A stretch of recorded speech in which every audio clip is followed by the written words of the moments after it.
எப்படி இருக்கிறது? தமூத்தூன கமா தஹ்யவுன வ துஹ்ஷரூன கமா தமூத்தூன. அல்லாஹ்வுடைய ரசூல் சொல்வார்கள், எப்படி வாழ்கிறீர்களோ அப்படித்தான் மரணம், எப்படி மரணமோ அப்படித்தான் எழுப்பப்படுவீர்கள். தமூத்தூன கமா தஹ்யவுன வ துஹ்ஷரூன கமா தமூத்தூன். எப்படி வாழ்கிறீர்களோ அப்படித்தான் மரணம், எப்படி நீங்கள் மரணிக்கிறீர்களோ அப்படித்தான் எழுப்பப்பட வேண்டும். மரணம்ங்கிறது எப்போ வரும்? எப்போ வரும்?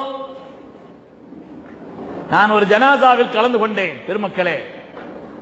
இந்த ஜனாசா எப்படிப்பட்டதுன்னு சொன்னா, பையனுடைய ஜனாசா, பின் வரிசையிலே நிற்கக்கூடியவர் தகப்பனார் நிற்கிறார், அவருடைய தகப்பனாரும் சேர்ந்து நிற்கிறார். ஜனாசாவில் தகப்பனார் கலந்து கொள்கிறார், அவருடைய தகப்பனாரும் இருக்கிறார். உலகத்துல வரும்போதுள்ள வரிசை தான் தகப்பனாருடைய தகப்பனார், அதுக்கடுத்து தகப்பனார், அதுக்கடுத்து பிள்ளை வரணும். போறதுக்கு ஒண்ணு அல்லாஹ் வரிசையெல்லாம் வைக்கல, எப்படியும் நடக்கும், எப்படியும் நடக்கும். சிலது பிறக்கும் பொழுதே, பிறக்கிறதுக்கு முன்னாலேயே வயிற்றில் இருந்த மௌத்தாகி அல்லாஹ் பிறக்க செய்யறான். பிறந்த உடனே மௌத்தாயிடுறாங்க, கொஞ்ச காலத்துல மௌத்தாகிறாங்க. அதனால் இப்படிப்பட்ட இந்த சூழ்நிலைகளை எல்லாம் சிந்தித்து மார்க்கப்பட்டுள்ளவர்களாக, குறிப்பாக ஹராமான காரியங்களில் இருந்து நம்மை தவிர்த்து கொள்ளக்கூடியவர்களாக நாம் ஆனோம்னு சொன்னா, உலகத்தில் அதுதான் பாக்கியமும் இந்த கூட்டத்தினுடைய நோக்கம்.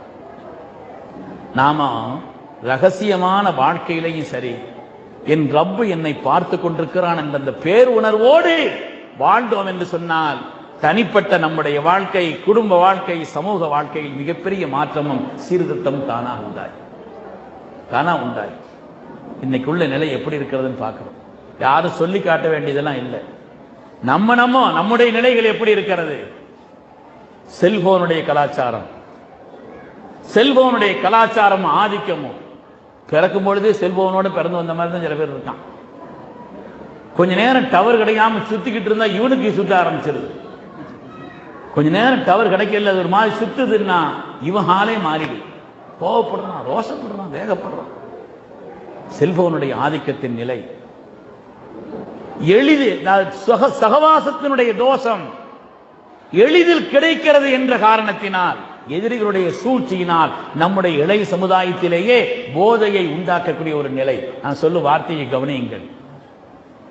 சகவாச தோஷம் எளிதில் கிடைக்கிறது என்ற காரணத்தினால் எதிரிகளும் திட்டமிட்டு இந்த சமூகத்தை எல்லா நிலையிலும் பலகீனப்படுத்த வேண்டும் என்று திட்டமிட்ட காரணத்தினாலே சிறு